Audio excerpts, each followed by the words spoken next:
magbablog pa ako. Bablog ko pa.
Six and a half hours later.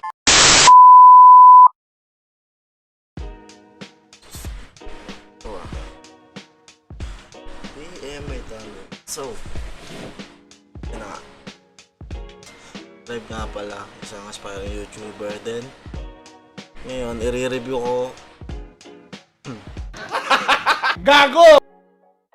Ngayon, i-review ko tong BM800. Isang condenser mic na binili ko sa Lazada.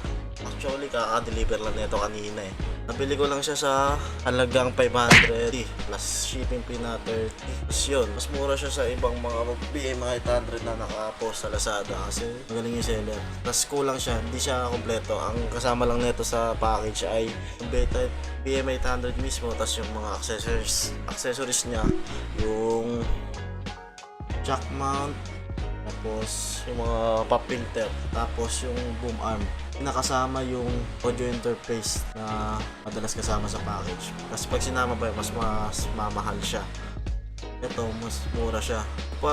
Mas magandang sounds na ito kasi naka-filterize na siya sa OBS. Naka-OBS na kasi ito. O nga pala, nag-record pala ako sa OBS. Gamit yung webcam. Yung webcam ko sa camera. Ito, kakabili ko lang din sa Lazada to. Wala ako. Kung gusto nyo ng review ng webcam ko, okay naman din siya.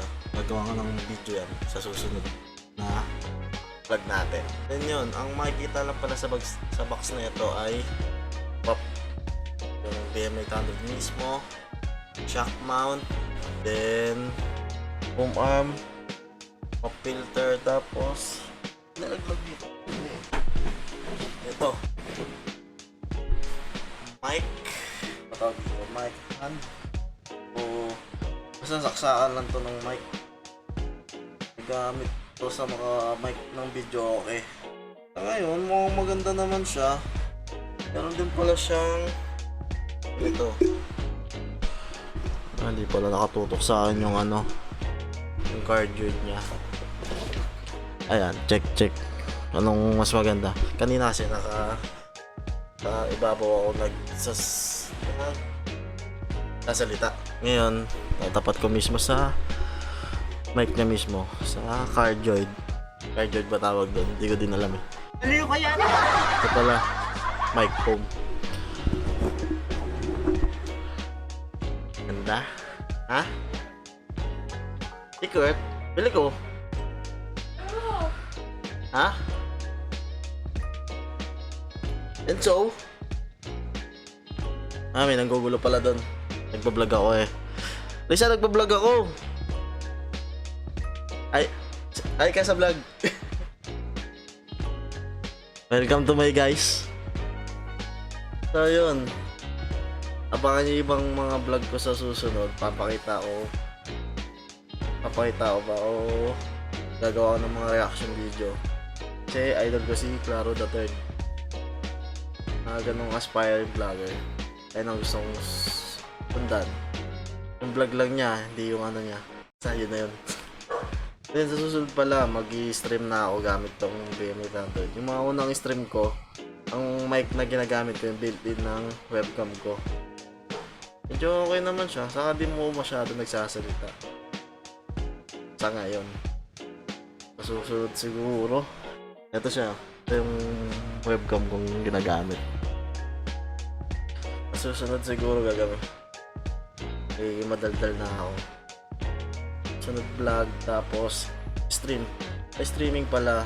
Ngayon, naisip lang muna yung in-stream ko. Sa ML, di pa ako nag-aano sa ML kasi hindi na naglalaro ng ML.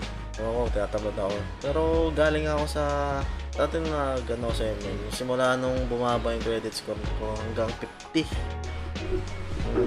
Naging 50 siya. Tinamad na ako mag-ML. Ganito pala dapat.